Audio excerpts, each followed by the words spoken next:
Thanks very much for the introduction, and I'd like to thank Jonathan for inviting me here to share some of the experience of the retreat group. And the retreat group involves a number of representatives from a number of countries throughout the world. Mainly, we involved almost all the Royal Colleges in Canada, England, Scotland, Ireland, Singapore, Hong Kong, Australia, and representatives from the surgical societies from Denmark, Netherlands, Sweden. And the idea started a few years ago where a friend of mine, Grantcharov from Imperial, and I decided to organize a research retreat. And the purpose was not to find a tropic paradise and sit around the bonfire and discuss the issues of surgical education, but we really felt that there were hundreds of papers research papers published every year in different journals on surgical education. There are lots of initiatives around the world, but it was very disappointing to see that there's been very little knowledge translation. There is very little implementation of this research knowledge in clinical practice, and we wanted to find why, and we wanted to sit down and brainstorm how can we address this problem. So we decided to go the other way around. We invited Ken Harris, Dr. Ken Harris, who is the Director of Education of the Royal College of Physicians and Surgeons of Canada, and asked him, now with the CanMETS initiative and Milestones initiative coming in a couple of years, what kind of evidence, what kind of research do you feel is lacking, and what kind of evidence and research can we produce that will be implemented in clinical practice? So that's how the idea started. So we felt that starting with technical skills assessment is a reasonable approach, we felt a manageable task, and we wanted to address technical skills assessment at 3 stages, critical stages in the career of a general surgeon or a surgical trainee, from selection to in-training assessment and certification. So we just divided the project in 3 separate steps. The first step was to assess the evidence, to perform a systematic review in all these areas. We started with selection, and we found a number of reports, a number of initiatives that have been reported throughout the world, looking for surrogate markers which can predict raw technical aptitude for incoming trainees. And there were lots of, there's been some experience around the world using different background characteristics, involvement in sports, musical instruments, gender, handedness, and so on. Different psychomotor tests, and I'm sure many of you are familiar with those, and different visual spatial tests that have been reported to be quite reliable. However, we felt that there wasn't sufficient evidence to support that any of these tests can reliably predict technical aptitude of incoming residents. And we felt that probably we're trying with a simple test to address a very complex issue of what makes a good surgeon, a good technical surgeon. So the next topic we wanted to address was the in-training assessment, and we performed systematic review in this area as well. And the question was how technical competence is assessed currently in surgical trainees.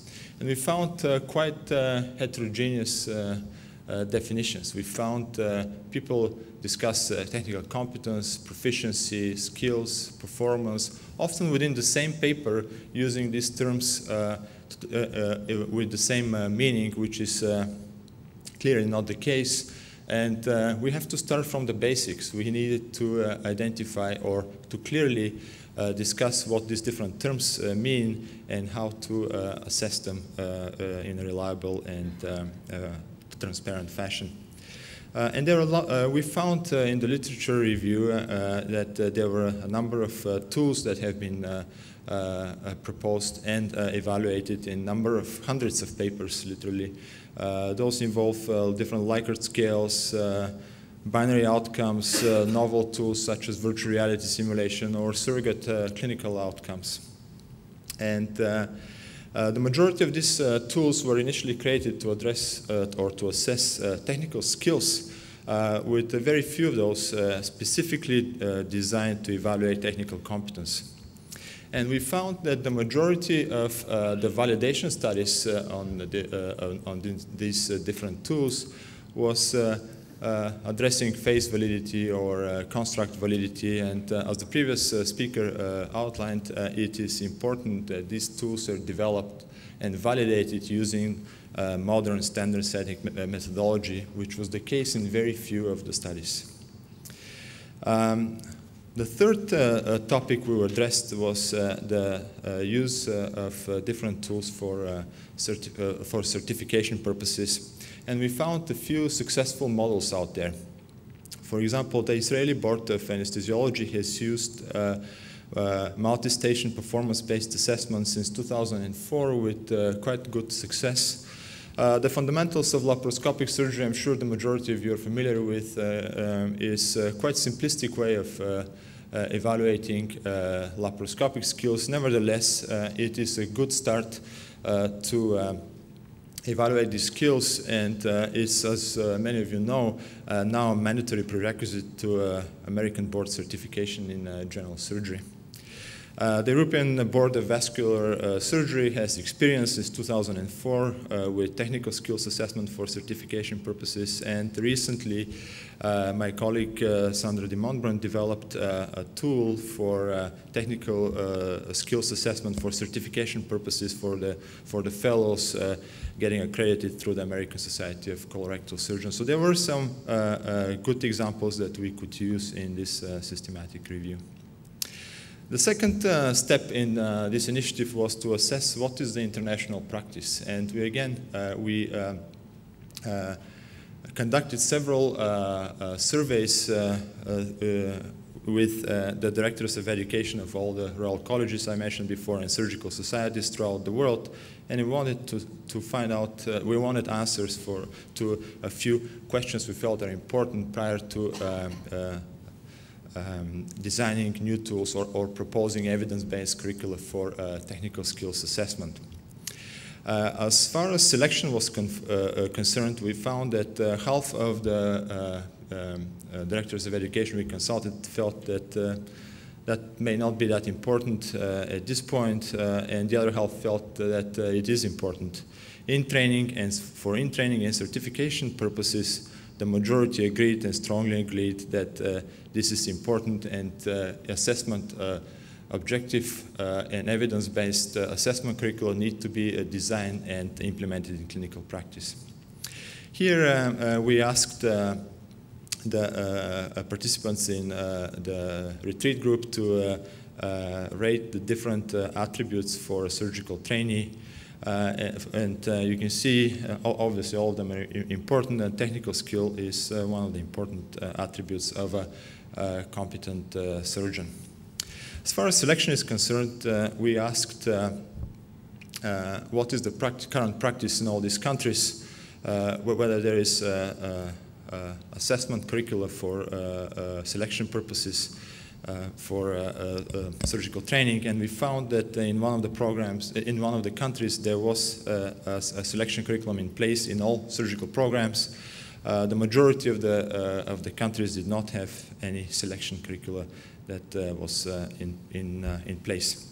As far as in-training assessment was concerned, we asked whether there are structured assessment curricula for surgical residents in these countries, and we found that there were in 4 of the countries universal curricula. For some of them there were a curricula for some of the surgical specialties, and for one of the countries there was no assessment whatsoever, in-training assessment. As far as certification was concerned, there was very little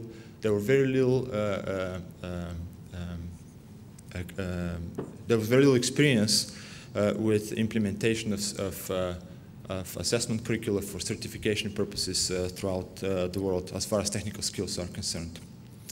We asked all the participants also to share with us what they felt were the barriers to implementation. And as far as selection is concerned, the majority of the participants felt that currently there is lack of evidence for the use of these any available tools that could be used for selection purposes. As far as in-training and certification curricula were concerned, the majority of the participants felt that there was still, despite hundreds of papers published every year and validation papers about different tools, assessment tools in general surgery or other surgical specialties, they felt that there was not sufficient evidence to use those tools for high-stakes assessment. Some felt that there were significant limitations in terms of financial resources and lack of local expertise. So obviously, all of these concerns need to be addressed in order to implement these curricula successfully. Where is the future? What kind of work do we need to do in order to create successful assessment curricula in all these different stages of surgical training? We feel that previous studies and previous research has shown that predicting technical aptitude is quite a complex process, and we're not ready to implement those initiatives at this stage. We feel that we need to introduce new curricula where we expose our future trainees to simulated operative tasks instead of abstract paper tests. We feel also that a single assessment may not be sufficient, and we need to assess these candidates over time to quantify their learning rate or learning potential rather than their assessment at a certain point of time. So overall, everybody in the group felt that the tests need to be reliable and demonstrate predictive validity, which hasn't been demonstrated for any of the tests at this point. As far as in-training assessment is concerned, we feel that, and we're currently in the process of recruiting surgical training program in Canada, and we've recruited so far 14 of the 17 general surgery residency programs to participate in this initiative. We feel that we have to identify index procedures in general surgery, and it's obviously the same concept in other surgical specialties. And we're in the process of identifying those through Delphi methodology. We need to collect a significant number of data where we assess representatives from each performance level of how they perform these procedures in order to design tests with adequate psychometric properties. And we feel we need to create non-arbitrary cutoff points or proficiency cutoff points that differentiate competent versus non-competent residents. And these milestones can then be implemented as promotion criteria together with all the other assessment tools. Finally, as far as certification is concerned, we feel that there is a need for introduction of technical skills assessment as a part of the certification exams. And we feel that this needs to be done soon. We need to establish the content of this technical skills exam. We have to identify which are the skills or the procedures that a graduating surgical resident should be competent in. We need to develop models for these tests. We need to conduct a thorough psychometric evaluation in this, if these tests can be implemented as high-stakes assessment using modern standard setting methodology. I'll stop here. And I'll be happy to answer any questions if there is time. Thank you for your attention.